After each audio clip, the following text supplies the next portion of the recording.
Olá pessoal, aqui é o professor Charles. Eu fiz esse vídeo com o objetivo de mostrar uma dica simples para facilitar a localização de canais radiculares. Quando se fala em canal difícil de localizar, se pensa muito no canal MV2. Aqui no sul Brasil nós chamamos de Mésio Palatino e em alguns outros locais se chama de MB2. Mas a localização de canais ela não é dificultada só no caso do MV2. Muitos outros canais são difíceis de localizar quando nós temos algum tipo de mineralização, seja na embocadura do canal, na entrada desse canal, ou na câmara pulpar, através dos nódulos pulpares, que podem estar soltos ou aderidos ao assoalho e às paredes laterais.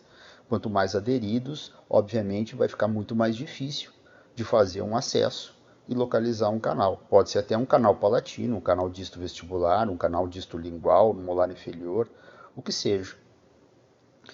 É claro que o MV2, talvez, no dia a dia da endodontia, seja um dos canais mais difíceis de localizar, porque ele já tem uma entrada, mesmo que não esteja mineralizado, ele já tem uma entrada muito pequena, às vezes da espessura de um fio de cabelo.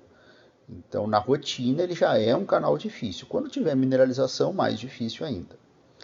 É claro que essa dica que eu vou passar para vocês, ela não vai resolver, tá, todos os casos, principalmente naqueles casos onde eu tenho mineralização de uma porção cervical do canal.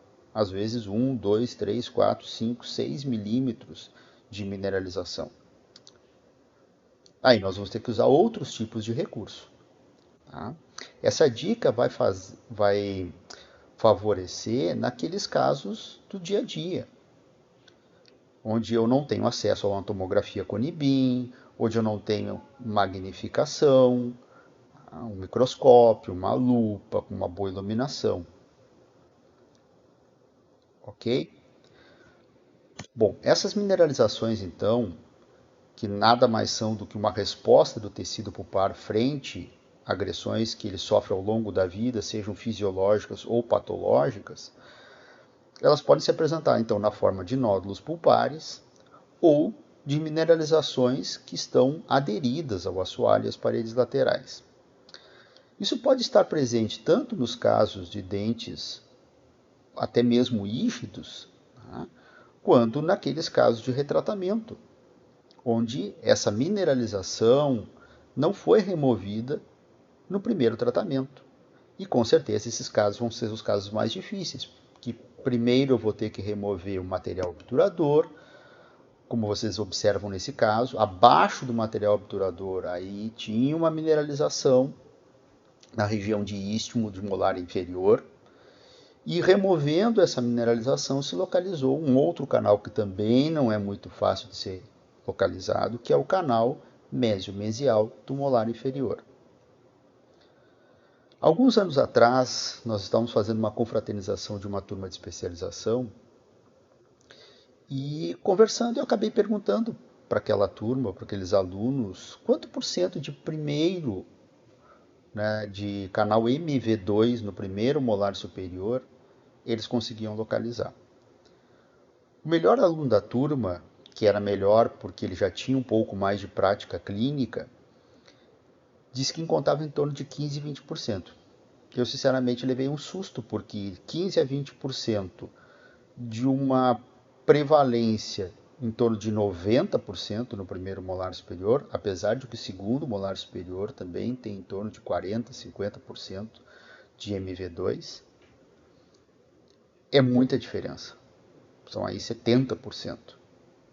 E alguns diziam que nunca tinham localizado, outros 5%, 10%. E eu passei uma dica para eles, que é a dica que eu vou passar para vocês. A partir dali, alguns meses depois, eles me relataram que estavam localizando mais canais MV2, 70%. Ainda não chegavam lá nos 85%, 90%, mas 70%. Bom, então foi um acréscimo de 50%, o que é excepcional. Essa dica se baseia em quê? Se baseia no uso de um equipamento que quase todo mundo tem no consultório, na clínica, no serviço público, que é o equipamento de ultrassom. Né? Pode ser um ultrassom da Woodpecker, esse que a WAK comercializa, né? Um modelo simples, um modelo mais complexo. Pode ser um Satelec, eu tenho Satelec, eu tenho Schuster, eu tenho Adiel, pode ser MS, pode ser CV-Dentus, qualquer equipamento de ultrassom. Tá? Esse é um equipamento fundamental hoje na endodontia. E numa situação como essa, ele é importantíssimo. Eu talvez diria que hoje é o equipamento mais imprescindível dentro da endodontia. Como é que nós vamos realizar, então, essa abordagem, né, lá na câmara pulpar para facilitar? Através de um desgaste. Quais são os insertos que eu vou utilizar? Ah, bom, mas aí insertos, nós temos uma infinidade de insertos, dependendo do fabricante.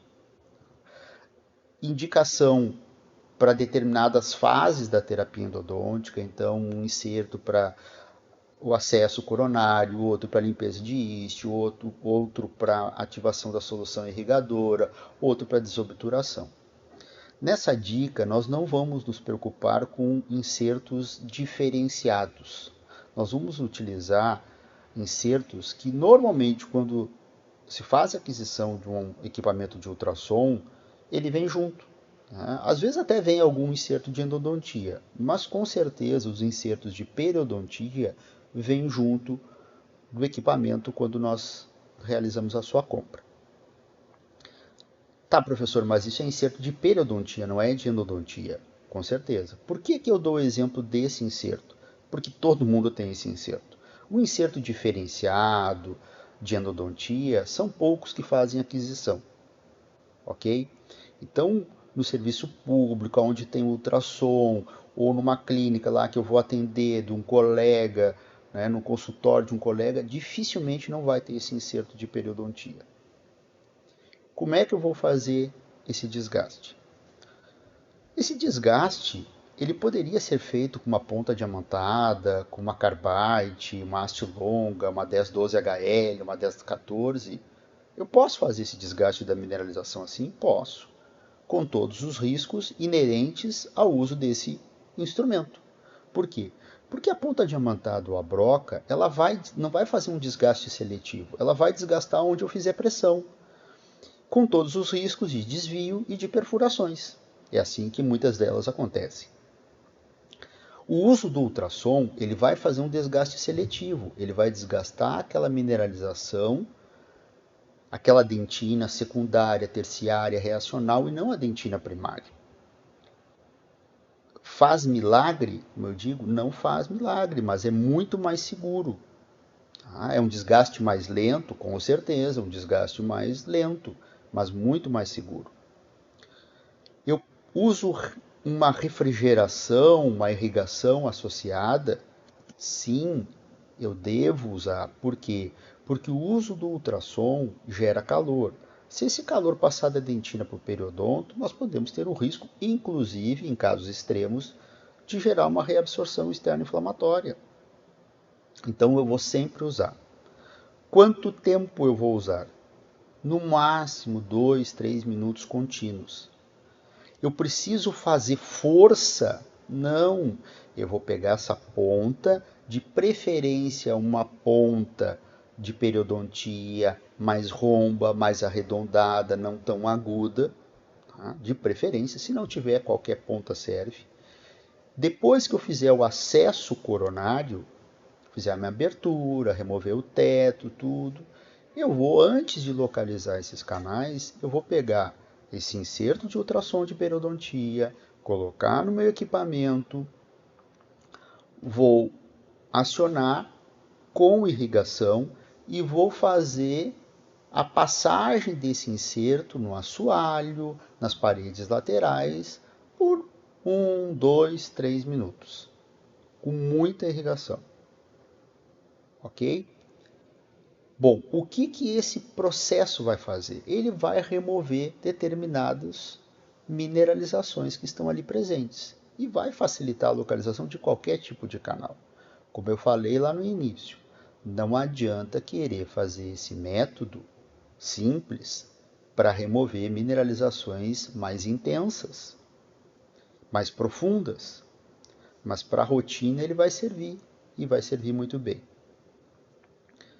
Detalhe, eu não preciso fazer e não devo fazer força excessiva. É como se eu estivesse pincelando o assoalho. Até porque o assoalho é uma estrutura anatômica que tem uma característica de convexidade, que tem uma característica de lisura, de uma determinada matiz de cor, e que todas essas características funcionam como um mapa para facilitar também a localização de canal radicular. A pior coisa que tem é quando nós pegamos um dente que já foi acessado e se passou uma ponta diamantada no assoalho e tirou toda essa característica dele. Depois disso, aí vocês vão fazer o método tradicional de localização, é o refletor, né?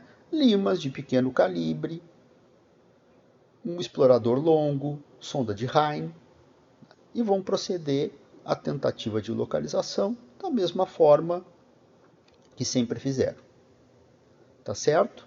Espero ter contribuído de alguma forma e desejo a todos uma boa sorte, né, na busca desses canais perdidos. Tá bom? Até o próximo vídeo. Um abraço a todos.